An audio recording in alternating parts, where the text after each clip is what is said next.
இல்லை நாங்கள் இப்போ அதாவது தேவையில்லாமல் இந்த இன்வெஸ்டிகேஷனில் வந்து திமுகவையும் திமுகவில் உள்ள லீடர்ஸ்லையும் வந்து சில பேர் வந்து சொல்லிட்டு வராங்க. அது மட்டும் இல்லாமல் இந்த என்சிபி டெபுட்டி டைரக்டர் கூட அவர் தேவையில்லாமல் இந்த இன்வெஸ்டிகேஷன் வெரி பிரிலிமினரி ஸ்டேஜில் இருக்கு. அவர் வந்து இந்த நேரத்தில் ஒரு பத்திரிகையாளர் மீட்டிங் வச்சுக்கிட்டு இதை பற்றி வந்து சொல்வது வந்து அதுவும் எலெக்ஷன் நேரத்தில் சொல்வது வந்து எங்களுக்கு கொஞ்சம் சந்தேகத்தை தருகிறது. இது போன்ற ஒரு பேட்டிகள் வந்து நிச்சயமா வந்து ஒரு டிஃபேம் பண்ற ஒரு எண்ணத்தோட தான் செய்யப்படுகிறது என்ற மாதிரி தெரிகிறது. இது போன்று வந்து யாராவது வந்து கட்சியோ இல்ல கட்சி தலைவர்களையோ இணைத்து வந்து அதுவும் எந்தவித ஆதாரம் இல்லாமல் அடிப்படை ஆதாரம் இல்லாமல் இது போன்ற ஒரு குற்றச்சாட்டுகள் வந்து செஞ்சாங்கன்னா அவங்க மேல நிச்சயமாக சிவில் மற்றும் கிரிமினல் வழக்குகள் நாங்கள் தொடர்வோம். இதை வந்து நாங்கள் இந்த பத்திரிகை சந்திப்பின் மூலமாக தெரிவித்துக் கொள்கிறோம்.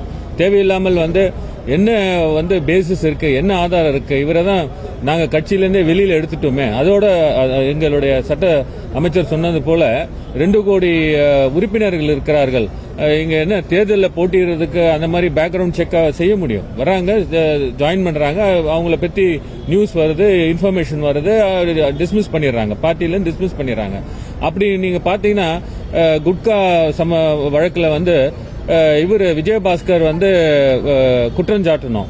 அந்த குற்றஞ்சாட்டி இப்ப அவங்களே வந்து குற்றப்பத்திரிகை கொடுத்திருக்காங்க. அவங்க வந்து அந்த நேரத்தில் வந்து அவரோட பதவியிலிருந்து எடுத்தாங்களா?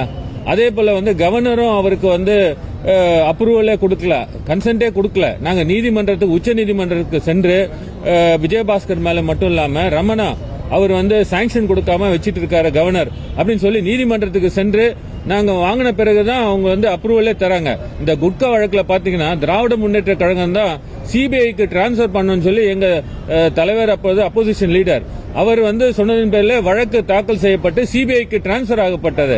இந்த போதைப் பொருட்கள் வந்து ஒழிப்பதற்கு திராவிட முன்னேற்ற கழகம் எடுத்துக்கொண்ட முயற்சிகள் போல வேற எந்த கட்சியும் எடுத்தது கிடையாது. நன்றி, வணக்கம். செய்திகளை உடனுக்குடனும் துல்லியமாகவும் தெரிந்து கொள்ள சப்ஸ்கிரைப் பண்ணுங்க.